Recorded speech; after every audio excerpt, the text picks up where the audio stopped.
बहुत समय पहले की बात है। एक गांव था जिसका नाम बेनीपुर था। वहां एक परिवार रहता था जिसमें माँ, पिता और दो बच्चे थे। बेटे का नाम विक्रम और बेटी का नाम दिव्या था।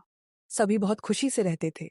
12 साल का विक्रम और उसकी 8 साल की बहन दिव्या दोनों साथ पढ़ते थे। दोनों की स्कूल की गर्मी छूटी हो जाती है। दोनों नाना नानी के घर जाते हैं। नाना का घर एक छोटे से पहाड़ी शहर नीलगिरी में था, जो घने जंगलों से घिरा हुआ था। एक दिन की बात है। बारिश का मौसम था। अचानक बारिश शुरू हो गई, लेकिन बारिश काली हो रही थी, जिसे देखकर पूरा शहर डर गया, क्योंकि जिस पर भी यह पानी गिरता वह व्यक्ति अगले दिन गायब हो जाता। विक्रम और दिव्या भी डर के मारे घर के अंदर चले जाते हैं, अपने नाना के पास। विक्रम के नाना के पुराने कमरे में जर्जर डायरी पड़ी हुई थी, जिसमें लिखा था, जब काला बादल छाएगा तो शहर के बच्चे गायब केवल होंगे। वही इसे रोक सकते हैं जिनके दिल में सच्ची हिम्मत हो। अगले दिन दिव्या ने देखा कि उसके पड़ोस के एक बच्चा, जिसका नाम अर्जुन था, वो भी गायब हो गया। दिव्या पास जाकर देखी तो उसकी चप्पलें बरामदे में पड़ी थीं, जैसे वह हवा में गायब हो गया हो। फिर वो वापस जाकर डायरी को ध्यान से देखी। डायरी में एक नक्शा था, जो शहर के काला झरना की ओर ले जाता था।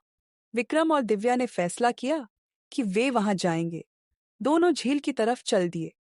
रास्ते में उन्हें एक अनाथ लड़का राहुल मिला, जिसके माता पिता भी इसी काले बादल की वजह से गायब हो गए थे। जब वे काले झरने के पास पहुंचे, उन्होंने देखा कि पानी उल्टा बह रहा है। झील डरावनी के पीछे एक गुफा थी, जिसमें से हरी रोशनी निकल रही थी। डरते डरते दोनों झरने के पास गए। अंदर जाने पर उन्होंने देखा कि वहां सारे गायब हुए बच्चे पत्थर की मूर्तियों में बदल चुके थे। दोनों देख ही रहे थे कि तभी एक लंबा छाया जैसा दानव प्रकट हुआ, जिसकी आंखें लाल थीं। उसका नाम छायामार था, एक ऐसा प्राणी जो डर से पलता था। उसने कहा, अगर तुम मेरी 3 परीक्षाएं पास कर लो तो मैं सबको छोड़ दूंगा, और तुम दोनों को एक अंधेरे कमरे में अकेले रहना। दिव्या ने अपनी हिम्मत से इसे पास किया। 2. एक ऐसी चीज खोजना जो कभी नहीं मिलती। विक्रम ने वैसा खोया हुआ समय जर लिखकर जवाब दिया। 3. छायामार को हंसाना। राहुल ने उसे इतना हंसाया कि उसका जादू टूट गया। जैसे ही छायामार हंसा, सारे बच्चे मूर्तियों से जीवित हो गए। काले बादल गायब हो गए और झरना फिर से साफ पानी से भर गया। सभी बच्चों के साथ दिव्या, विक्रम और राहुल शहर लौट आए।